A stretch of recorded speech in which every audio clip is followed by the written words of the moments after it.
Hello and welcome back to my channel. Today's video is a response to Stephen Schnee's 80s music vinyl tag. Not depending on the format, so I thought I'll give it a shot. I'm a big fan of the 80s. I grew up in the 80s. I have in my Discogs over 600 entries of 80s music.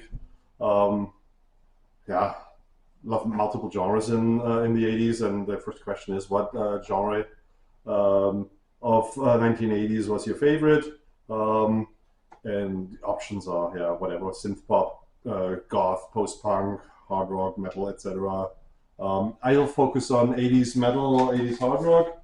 Um, just what I liked, and I still like to this day. I have a lot of that music still here, or repurchased it. The second question is, what band got you into this kind of music? It's absolutely Iron Maiden. You see, big fan of Iron Maiden here.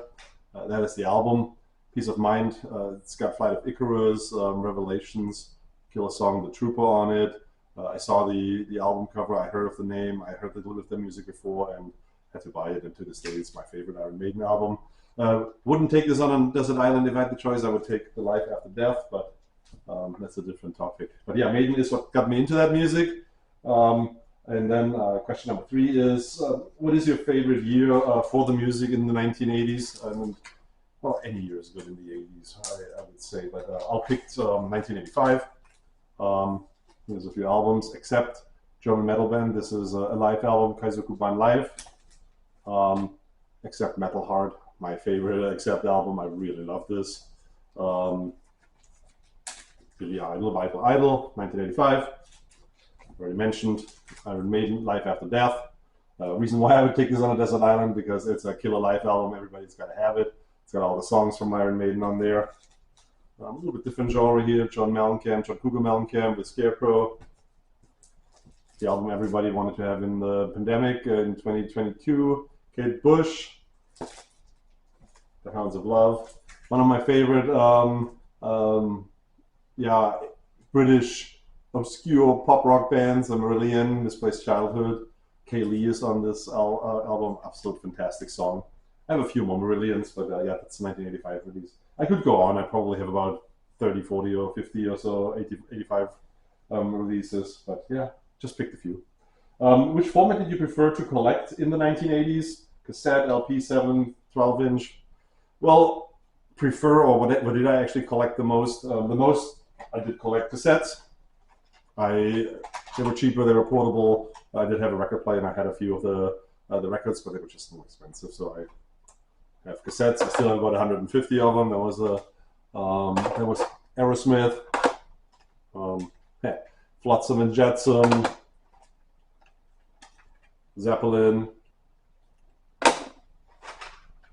another Zeppelin, Iron Maiden.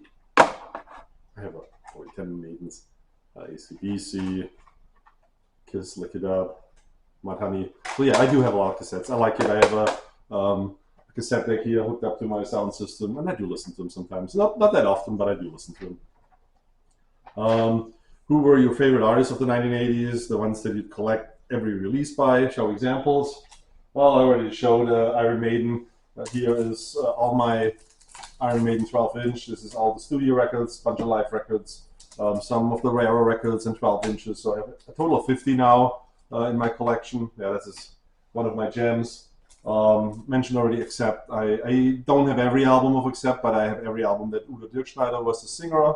And yeah, this is a great one here, Russian Roulette. I have every AC/DC album, and recently I got into the thing of collecting the Australian versions of it. So TNT is a really cool one to have. I have a couple more of the Australian pressings. I do have every Scorpions album, and yeah, I represent the German metal bands. Love them. But there's a bunch more. I have all the Stones albums, all the Led Zeppelins, all the you name it, Billy Idol. I have let me look here. Def Leppard, Dio. I have all the Black Sabbaths.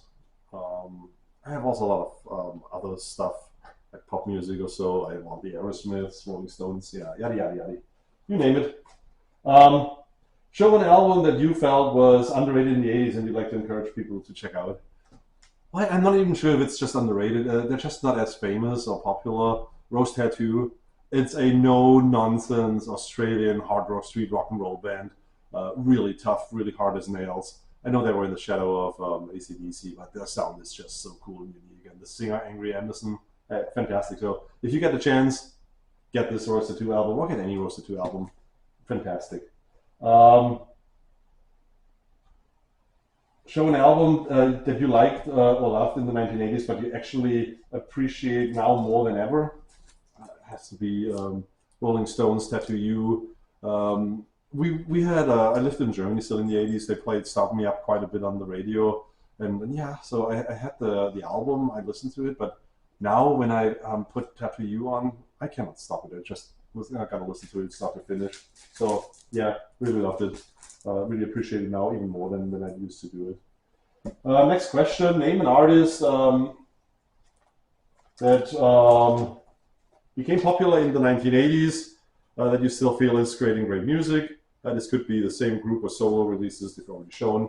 So one of the releases last year that I really enjoyed, and I went to see him on the tour, Rock Believer by Scorpions. That's a fantastic Scorpions album.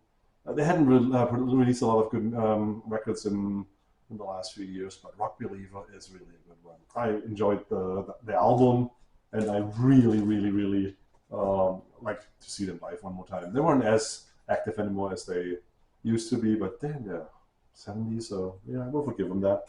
And then killer release of last year.